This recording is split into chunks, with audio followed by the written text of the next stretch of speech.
Good morning, students. How are you all? I hope you are quite well.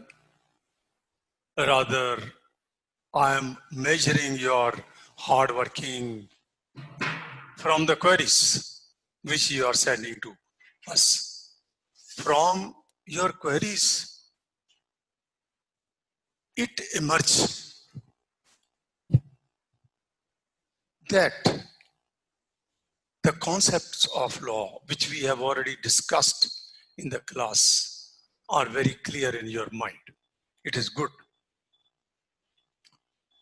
Yes, students, today we will start a new topic, general exception, self-defense, self-defense or right of private defense. Now we will touch this very, very important topic today. Yes, students, now let us come to this general exceptions and this right of private defense. Now I have no doubt while discussing murder, culpable homicide, I have given some examples that in fact what is the right of private defense.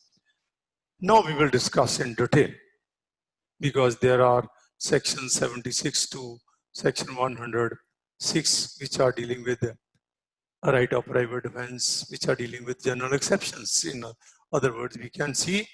Now we will discuss from all the angles, all these sections, all these provisions.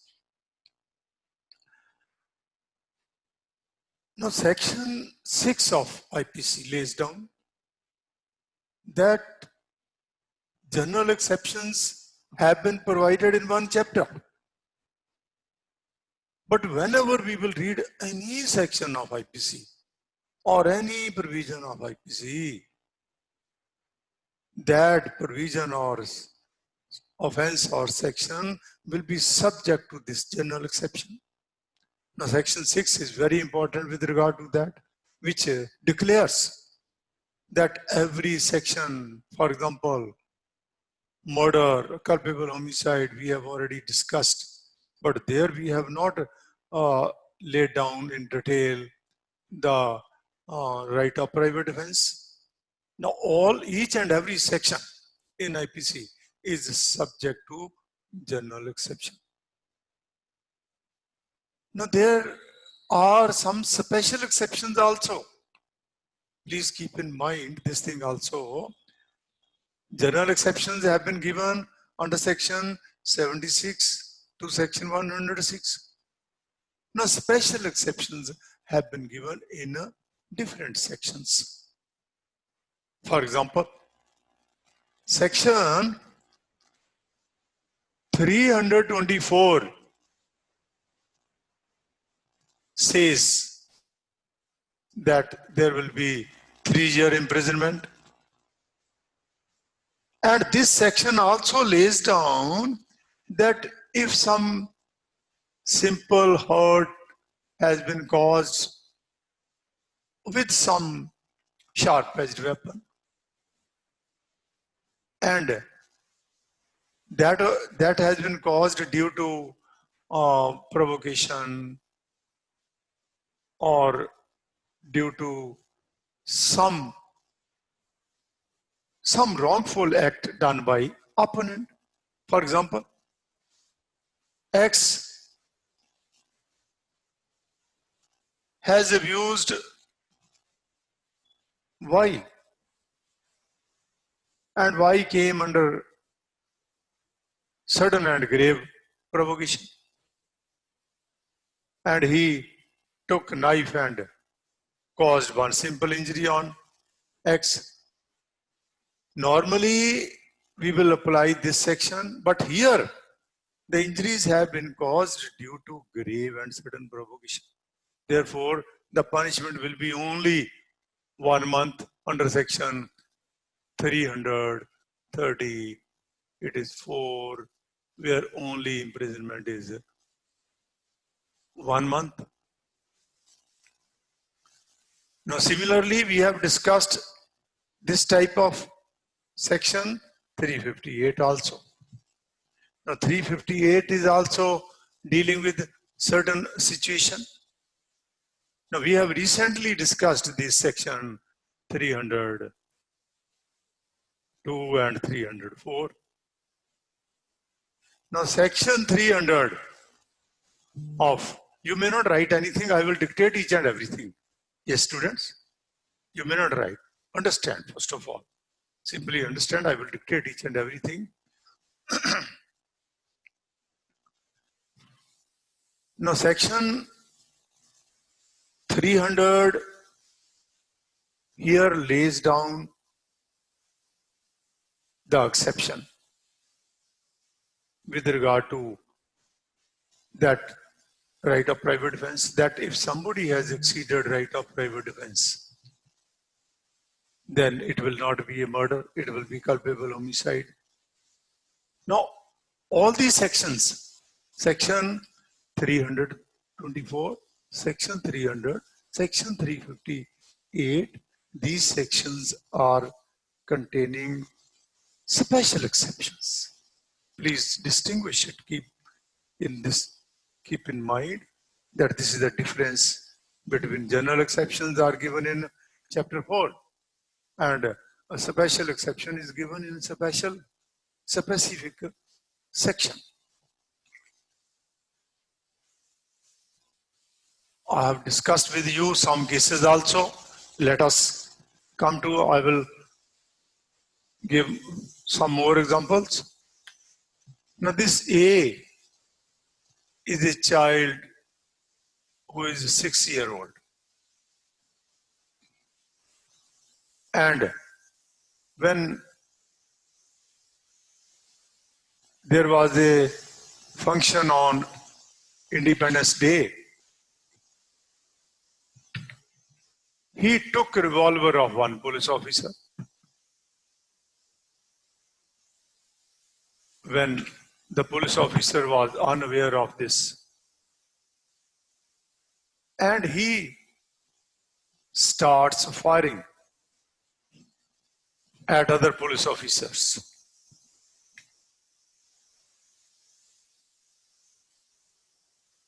And other police officer immediately took his revolver and killed this child. Now the question before us will be whether that officer who has killed this child is liable for murder. Now, general exceptions they lay down that he is not liable because he is exercising his right of private defense. Now let us see, this was the P police officer. Now P will not be liable for any offense. Suppose nobody has fired at A, rather A has killed 3 persons, X, Y, Z, in that Independence Day function. Now A will also not be liable because in our IPC section 82 makes it clear that a child who is below 7 years of age will not be liable for any offense if he has committed that offense because he has not attained such maturity to understand and to distinguish wrong from right, right from wrong, and he cannot understand his conduct. Once he has crossed 7, now suppose in this case he has crossed 7, he is 7 years, he is 8-year-old,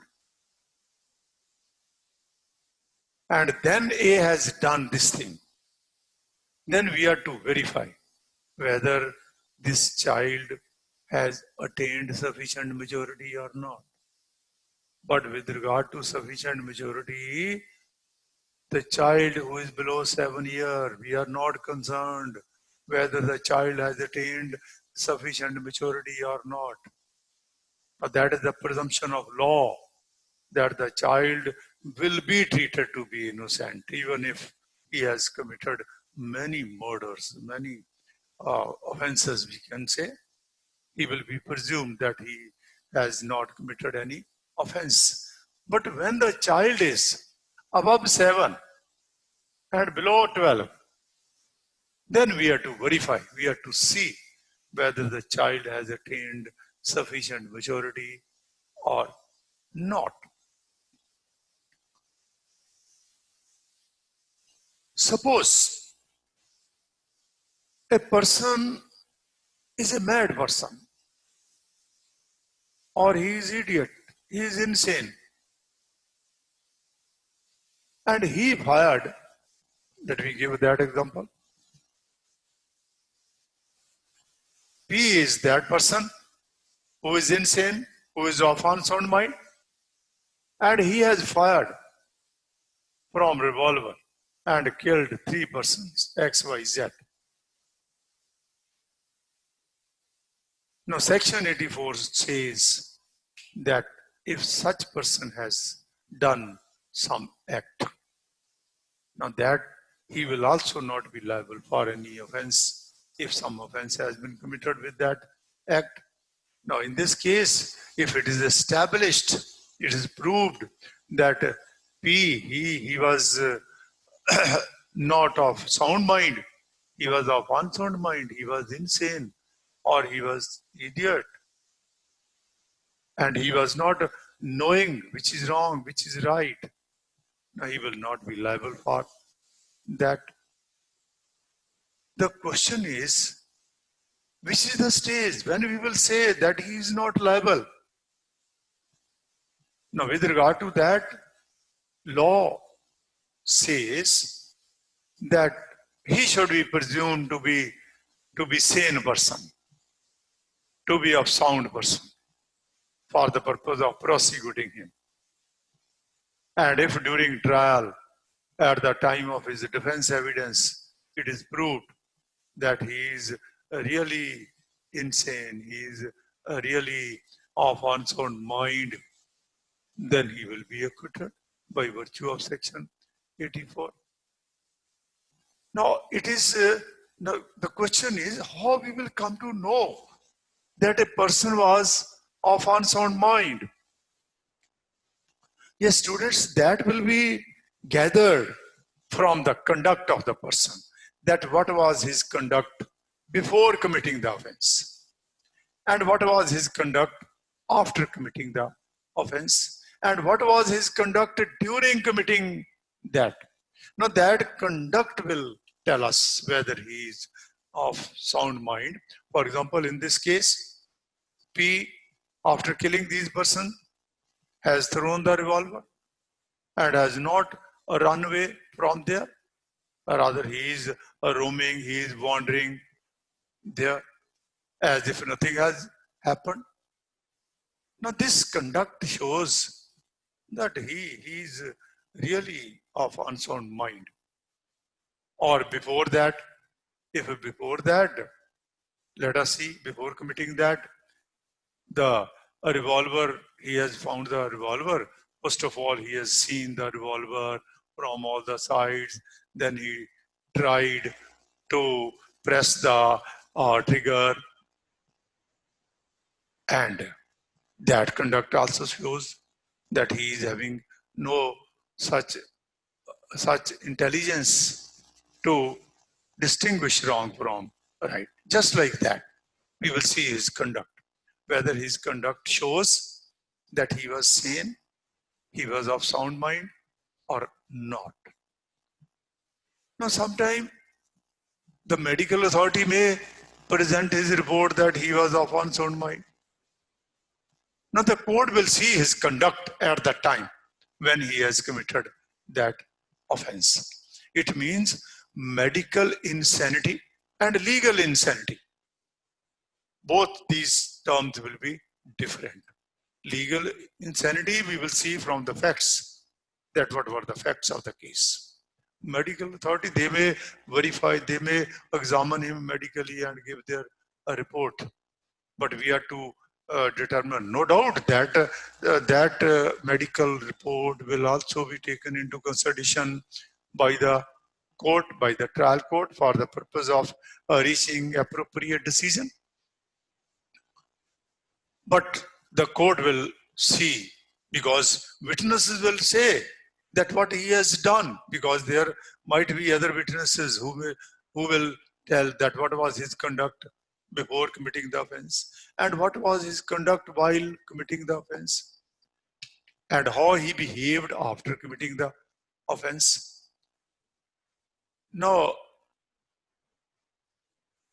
there is very important case, McNaughton's case.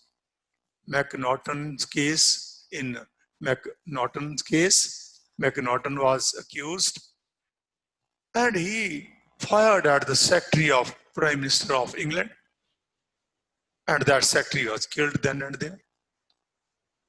And he has taken the plea that he was of unsound mind at that time, and the court of United Kingdom has acquitted him on the ground that he was of unsound mind at that time. Now, this is a very important case, which is generally asked in a prelim question, prelim exam. Yes, students, now every one of us is having right of private defense to defend our body and to defend body of somebody else also. And we are also having right of private defense to defend our property also and property of others also. Now I will give you some examples that will make very clear.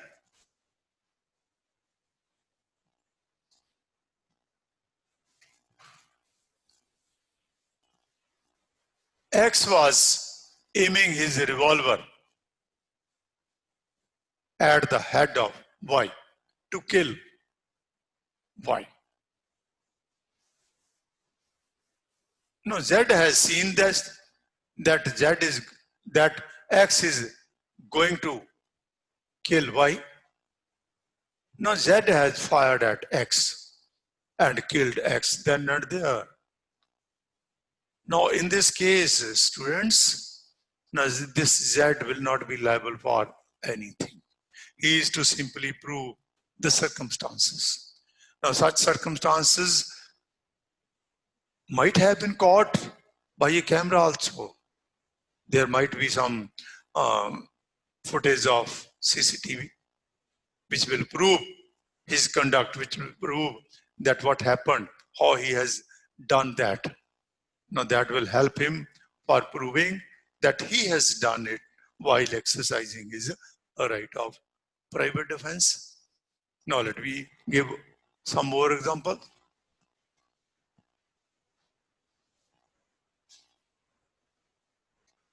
Now A was working in his office and B, his enemy, came there and threatened him that A will be eliminated and he will be killed. He will not be spared. Now A took his revolver immediately and fired at B, because here there was the apprehension of death to A. Now in this case, A will not be liable for anything because A has exercised his right of private defense to defend his own body. He is competent. Now let us see X was present in his house where his daughter was also there, his wife was also there, and Y entered into his house and he went to the room of his daughter, and the daughter raised hue and cry that she is being disrobed, that this person is removing her clothes. Now, from this circumstance, it emerges that the intention of Y is to commit rape. Now, in that case, if X takes his revolver and kills this Y, we will say that there is no offense committed by X because he has exercised his right of private defense. Now, let us proceed further.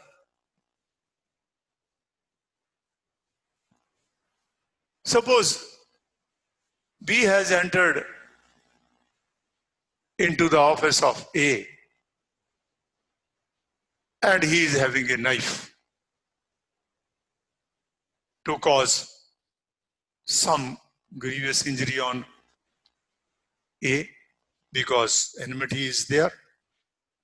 Now, in this case also, when A is having apprehension that some grievous injury can be caused by B, A can kill B.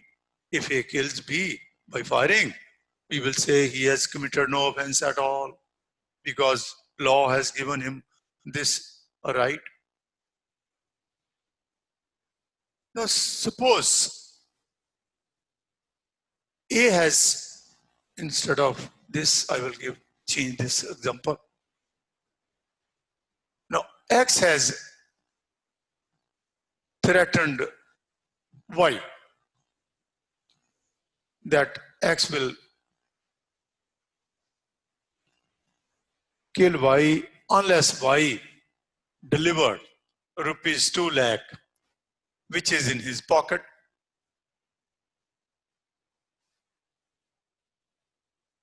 Now, Y is having that rupees 2 lakh. But in such a situation, when Y is under apprehension of this death, it is a robbery. It is, in fact, X is going to commit a robbery. Now, in that case, Y is having he is having a right to exercise his right of private defense, and he can kill this X. In case Y fires that X and X is killed, and we will say that Y is exercising his right of private defense. Absolutely, there is no offense.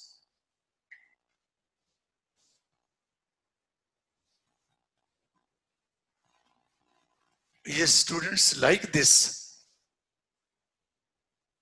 there is a right of private defense with regard to property also. Every one of us is having right to protect our property from being destroyed by anybody else. If somebody is doing that, every one of us is having right to defend that property. Like that, he can kill other person or he can cause any injury also. Now the question is, further question will arise, that this right of private defense will exist at which circumstances, at which time, during which this right can be exercised. Now this right can be exercised during the period when the apprehension of death is there, or when the apprehension of a robbery is there, or when the apprehension of theft is there, in which doubt is there, some person is going to cause grievous hurt or cause death also. Now, in certain circumstances, I will give you some examples. Now, X has entered into the house of Y.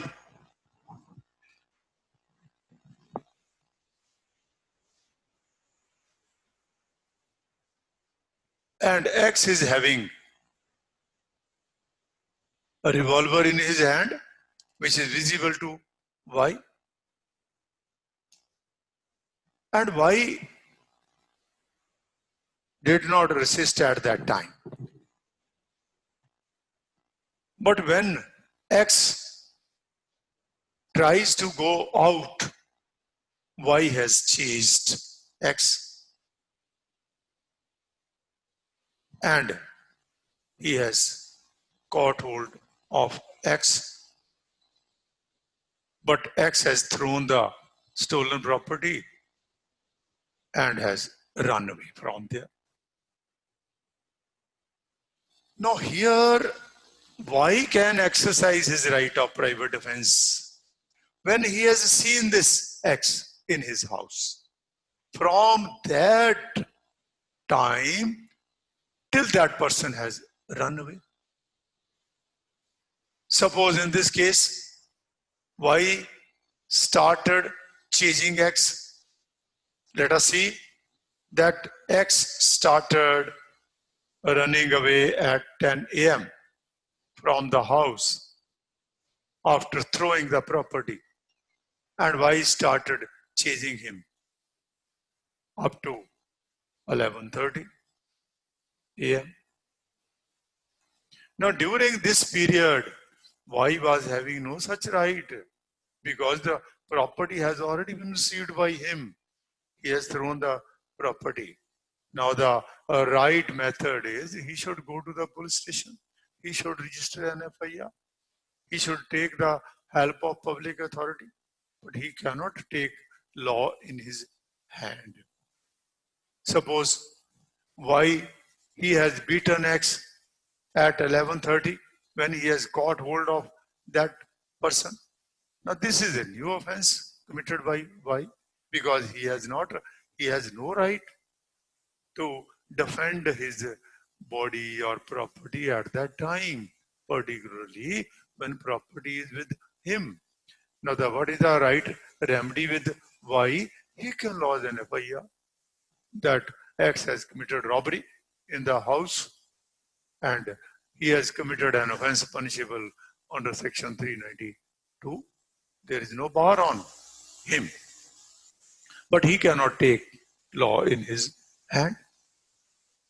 Now suppose in this case, when accused has left with the stolen property and he has went to his house, and on the next day Y has seen X in the market and he has got hold of X and he has beaten X. Now here Y is having no right because that he was having right at that time. Now during this period, one day, Y can have recourse to lodge an FIR to the police station because he can go to the police station. He can register an FIR once someone is having time to approach the public authority to register an FIR. In such a situation, he cannot exercise his right of private defense afterward because he was having time to inform the public authority. Now this is minutely you are to understand this, that up to which period, up to which time he is having that right. I will give you some more examples.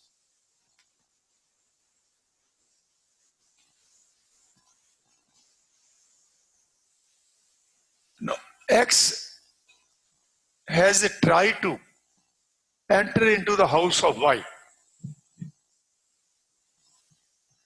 And Y has stopped X. And X did not stop. He came forward. Now, thereafter, X has returned and he has left the house of Y. But Y has chased X and he has beaten X. Now here Y cannot take the plea that he was having right of private defense. He was having right of private defense when X has entered into the house, or X remained there for half an hour. During that period, Y could have exercised his right of private defense and he may have beaten X or may have caused some injury. Now, another point here is such rights can be exercised, but there is a limit also that a person can cause that injury which is essential for defending himself or for defending the property. He cannot cause more than the requisite, than required, than essential injury. Because if he is doing that, then we have already discussed under section 300 that we will say he is exceeding his right of private defense. Now, from that point of view, your concept will be more clear. Now, let me give one here example that how we will say this. Now, A is sitting in his house and B has entered into his house. A has given direction to B that A is owner of the house. You please leave this house. Now B is empty-handed. Moreover, as compared to A, B is not hale and hearty. He is weak person as compared to A. Now in this case,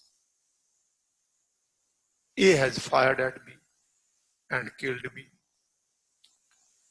Now here A has exceeded his right of private defense.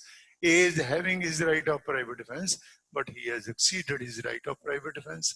Because here, what is the essential injury required to be caused to B so that B may not move further?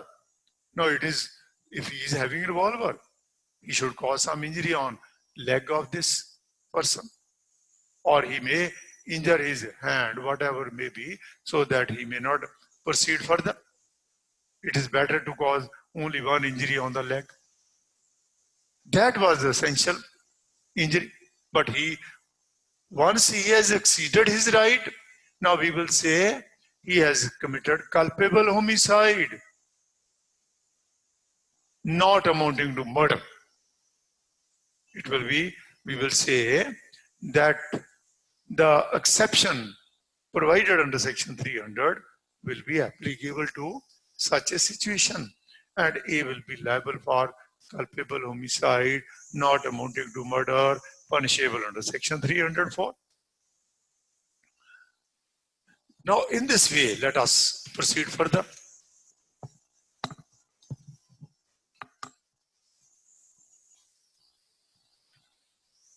Now A has entered into the house of B at 11:30 p.m.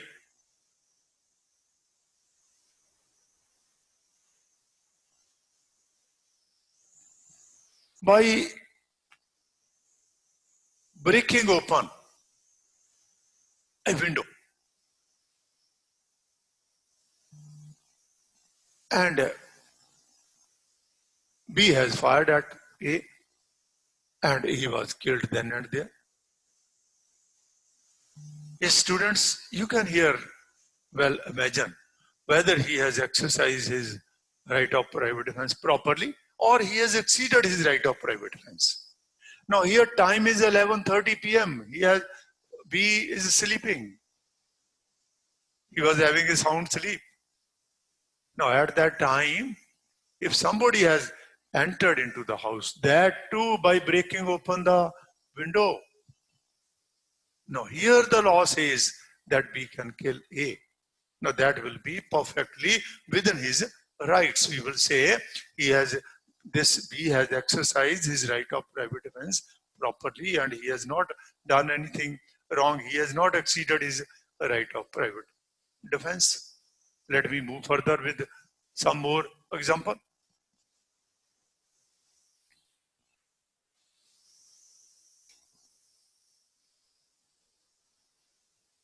A has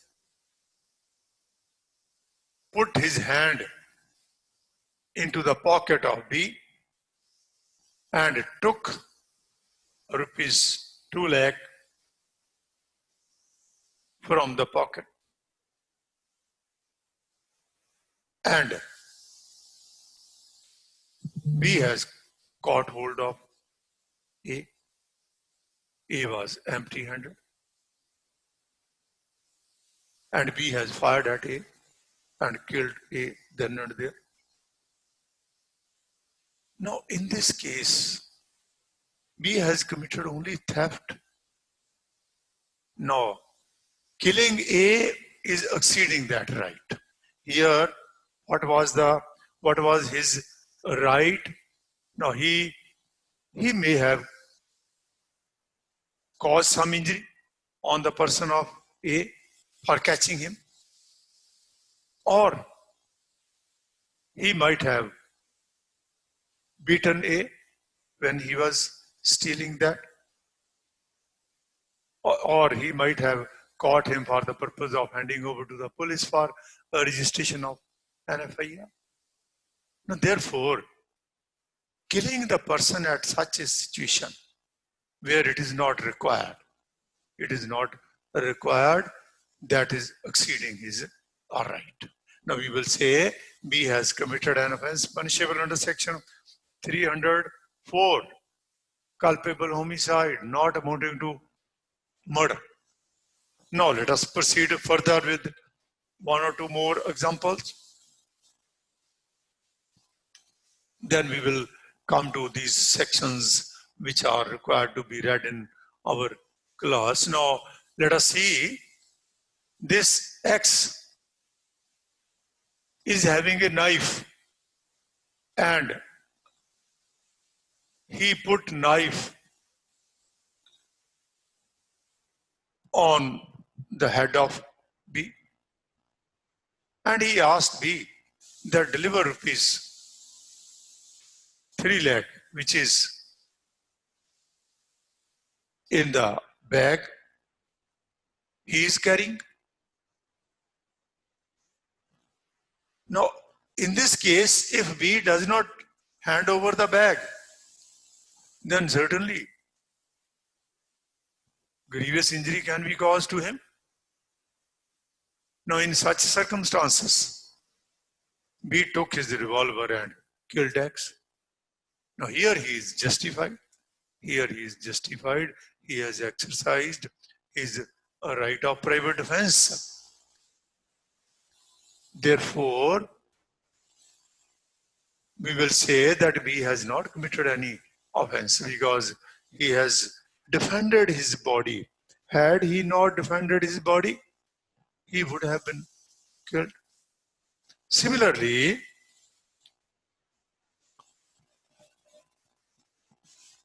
if a person is doing a work with proper care and proper attention, with proper caution, and if somebody is killed, then no offense stands committed. We cannot raise allegation against such person that he has killed someone. Let us see. Now, X is running a factory and he has put proper guards on each and every machinery.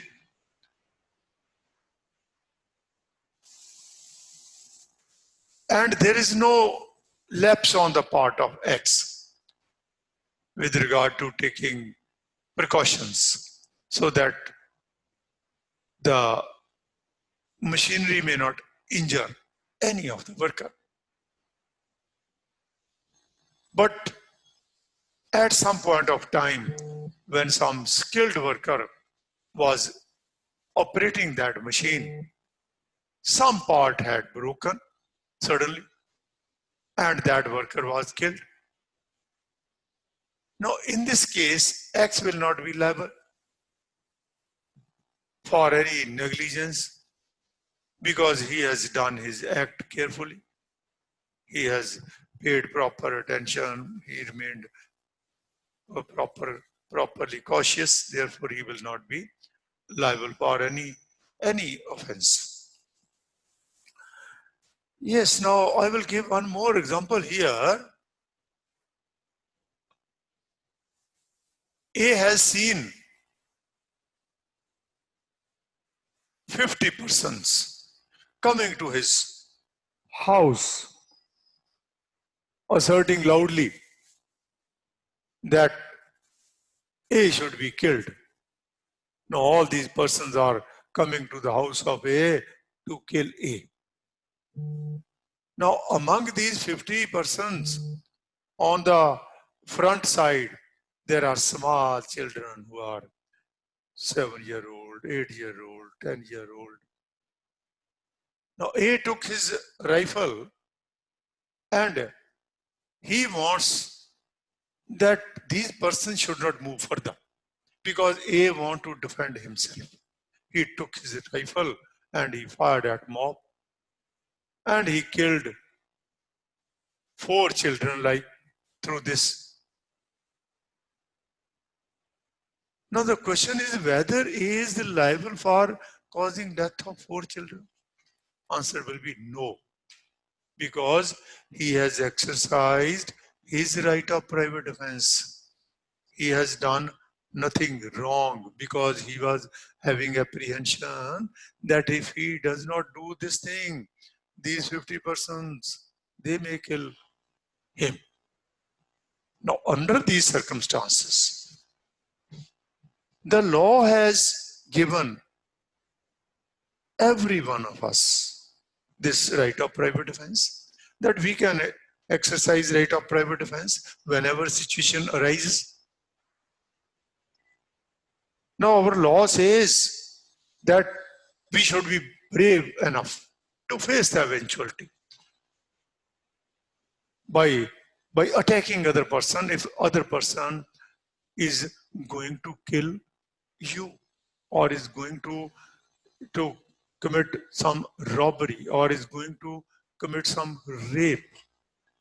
Therefore, instead of running away from such an eventuality, instead of escaping from such a situation, every one of us must face. Law has given us this right and we can exercise that right. Like this, I have given many examples here.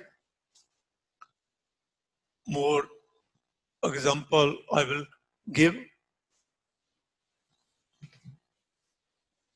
X and Y, 2 friends, were staying in a room on rent. And on one day, X has disclosed to Y that X will go to Madras and he will spend there 5 days, so that Y may not wait during night. But what happened? X could not catch the train and he missed the train. And thereafter, he took his dinner from hotel and at midnight, at 1 a.m., X came to his house. X is having his own key. Both were having their own respective keys. Now X was having his own key and he tried to open that door. And when he starts entering, now Y has thought that some outsider has come and this outsider at this time may not kill him. Now Y, he took his revolver and aimed at X. In the meantime, X has also taken his revolver that he may not be killed. And X killed Y. Now X is having his right of private defense. Now in case Y had killed this X, that he is also having right of private defense. Because both of were under misconception. Since they were under misconception, they were having this right to defend their person, their body.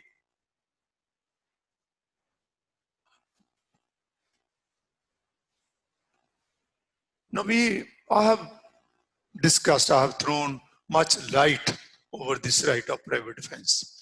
Now section 99 is very important in IPC. It lays down the restrictions, that these will be the restrictions on a right of private defense. And everyone must remain within that restriction. Now let me here give one example. A was working as SDM,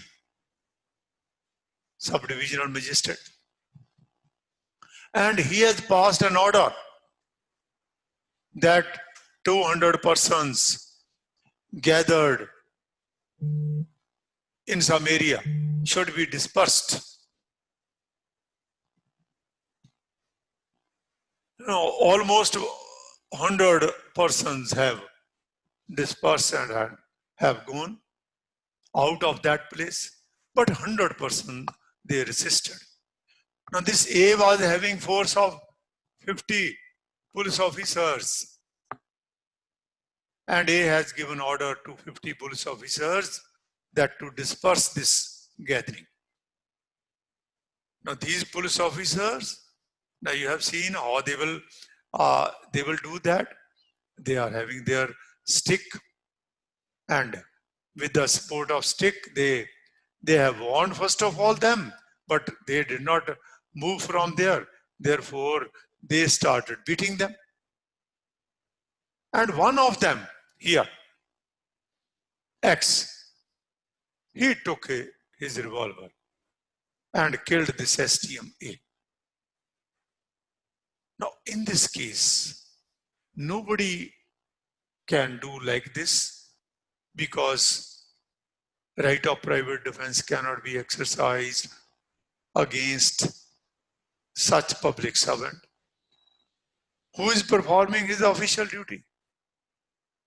Moreover, there was no apprehension of causing any grievous hurt, and there was no apprehension of causing death, because simply they were dispersing with the help of that simple stick.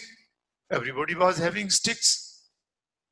Therefore, in such a situation, we can say that X has exceeded his right of private defense. He is having, in other words, no private defense.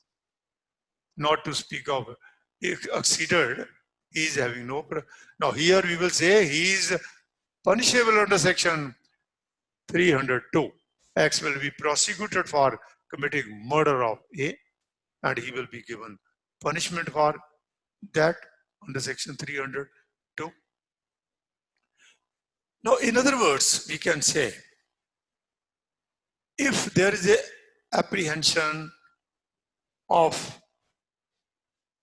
simple injury, simple hurt from the hands of public servant, then it is justified, and nobody can exercise right of private defense in that case. Just like in this case, 50 persons, they were having their sticks and they were dispersing them. Nobody can resist, nobody can exercise his right of private defense, because there is no apprehension of any grievous hurt or causing death. This is not the apprehension. When this is not the apprehension, none can exercise a right of private defense. Suppose in this case, if one police officer, let us say P, took his revolver and he aimed the revolver at one person, let us see who is here B. Now, in this case, B is under apprehension that he may be killed in this way. Or in that circumstances, B can exercise his right of private defense. Because here it is not the simple injury now. It is because death can be caused. Moreover, grievous injury can be caused. Now, in such a way, in other words, against public servant, every one of us can exercise right of private defense if we are apprehending that there may be grievous hurt and there may be apprehension of death also. In those circumstances, every one of us can exercise that.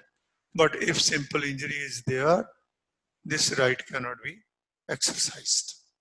Now, section 99 further says that if we are having opportunity to approach the public authority, then we cannot exercise that right of private defense. If police station is there, we can go to the police station, we can lodge an FIR, or we can approach any other public authority. If such opportunity is there, then we cannot exercise right of private defense. Now, we have discussed the limit also. This section 99 lays down that every one of us can exercise right of private defense, but in exercising right of private defense, we can cause some injury which is very essential. And if we are going beyond that, then certainly we will say some offenses stands committed. Now, in section 300, one exception is laying down that the offense of murder will be converted into offense of culpable homicide in such circumstances if this right is exceeded.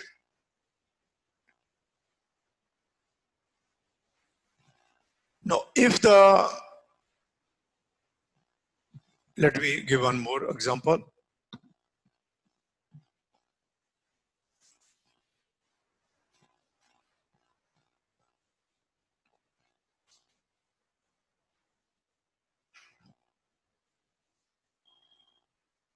Now, X is present in his house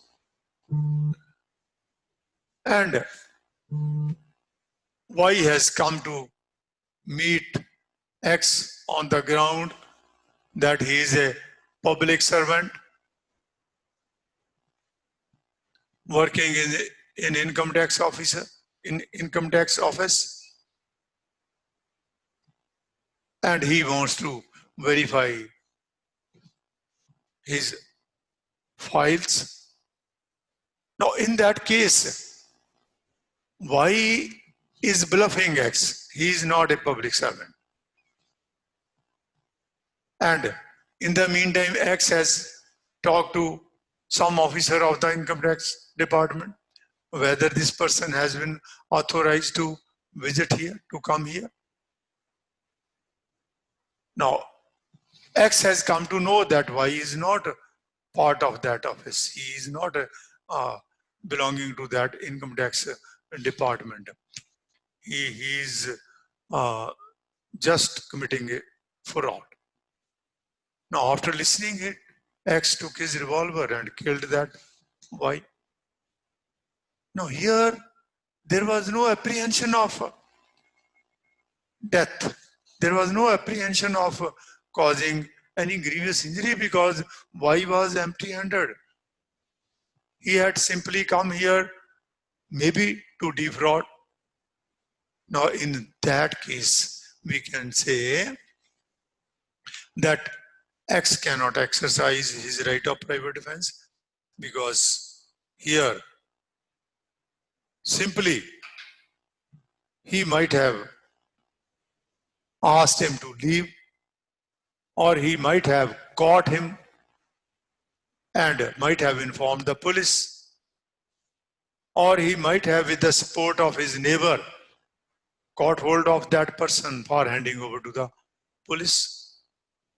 And if he starts running, he may be injured for the purpose of handing over to police because he is going to commit some offense. Now, in such circumstances, I have given many examples from which you can well imagine that in which circumstances we can exercise our right of private defense and in which circumstances we will be exceeding our right of private defense. Yes, students, now I will dictate you each and everything, but in next lecture, you might be ready to appear in your test. All the best, students.